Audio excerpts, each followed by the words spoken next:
안녕하세요 여러분. 행복한 사람들의 따뜻한 이야기, 오늘은 행복한 태교 이야기를 여러분과 함께 해보려고 합니다. 자궁 속 비밀에 대한 이야기를 이어서 할 텐데요. 소음은 태아의 청력을 상하게 한다는 건데요. 시끄러운 환경에서 일하는 임산부들은 태아의 여러가지 임신 합병증을 가지고 태어난다 그래요. 그 중에 대표적인 것이 태아의 발육부진과 난청을 가지고 태아가 태어나게 된다는 겁니다. 환경성 난처인이라는 것이 있습니다. 이것은 시끄러운 환경에서 오랫동안 일하는 근로자들에게 종종 나타나는 청각 장애 현상입니다. 그러면 임신 중에 시끄러운 소리에 오래 노출된 태아는 장차 어떻게 될까요? 이에 대해서 미국 프로리아 의과대학의 리차드 교수의 연구 결과가 있는데요. 리차드 교수는 다양한 음악에 태어난 아이가 어떻게 반응하는가에 대한 연구를 실시했다고 합니다. 그 결과 인간 자궁 내에서 외부에서의 다양한 음향이 거의 모두 전달이 된다는 겁니다.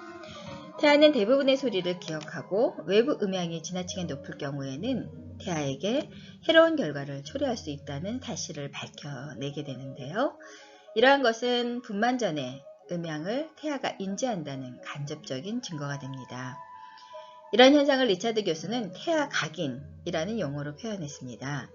우리 사회의 각 장소에서의 평균 소음치를 알아보면은 휘파람은 20dB, 조용한 사무실은 40dB, 일상 대화는 60dB, 약 50cm 거리에서 울리는 전화벨은 70dB로 이제 측정이 되는데요. 버스 내부는 80dB, 지하철 내부는 100dB, 천둥 소리는 120dB입니다.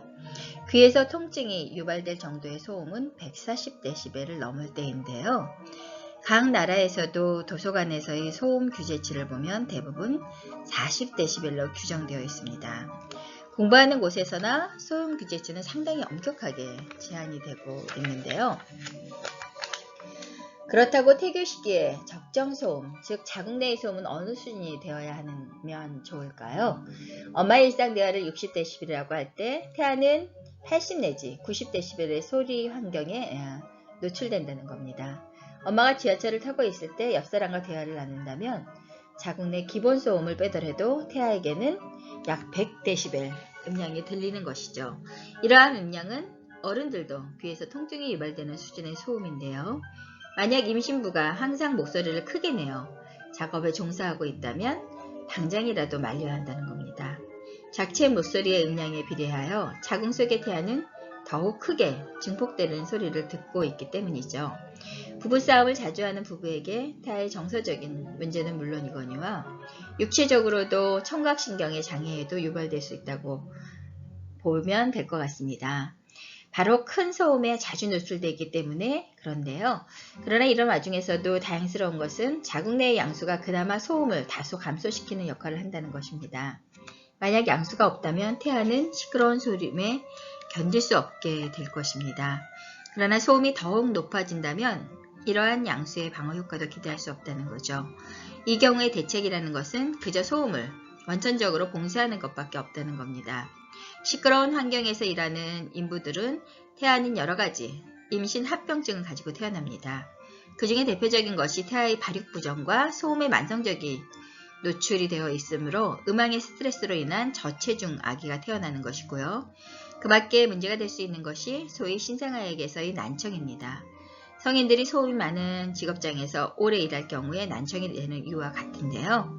의학적으로 세분하면 더욱 다양한 난청의 분류 기준이 있지만 태아에게서의 난청은 소리를 제대로 잘 알아듣지 못하는 난청이 된다는 겁니다.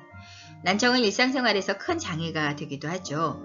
물론 잠깐 동안의 소음에 노출되는 경우에 이러한 일이 일어나지 않을 수도 있지만 얼마나 긴 시간 동안 얼마나 큰 소음에 많이 노출되느냐에 따라서 태어난 아기의 발달과 그리고 난청은 많은 연관이 있다는 겁니다.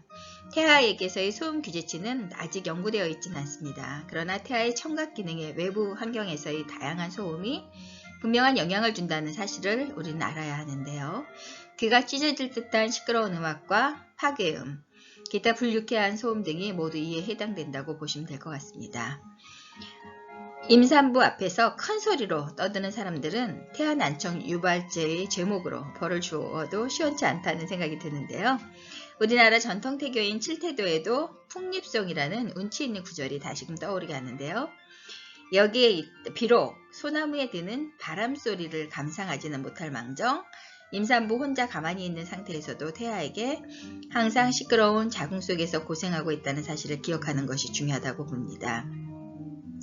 지금까지 임산부 주위에서 시끄럽게 떠들었던 사람이라면 꼭 한번 되뇌어 보아야 할 것이 이제 풍립송입니다. 태아에게 들려주는 많은 소리는 태아에게 직접적으로 또는 간접적으로 많은 영향력을 끼치기 때문에 우리가 소음을 통해서 태아가 고통받지 않고 소음 때문에 태아가 성장하는 것이 방해를 받으면 안 된다는 겁니다. 그래서 태아에게 풍립송, 소나무가 바람에 흔들리는 그러한 아름답고 소리, 이런 소리를 들려주라는 게 이제 전통 태교에서 나오는 것 중에 하나인데요. 이렇듯 우리가 이 시대에 사는 임산부들은 태아를 자궁 속에서 양육하는 동안 굉장히 많은 소음에 시달리게 되죠. 그렇지만 어머님이 조금 더 그리고 주위 사람들이 조금 더 신경을 써서 임산부가 행복한 소리 그리고 태아가 부담스럽지 않는 소리를 들려주는 것이 태교에 굉장히 좋은 것 중에 하나가 아닐까 하는 생각이 듭니다. 행복한 태교는 우리 임산부와 아기가 건강한 모습으로 출산하는 날까지 우리가 응원하고 그리고 좋은 정보를 많이 제공하려고 합니다. 안녕히 계세요. 최선희 박사였습니다.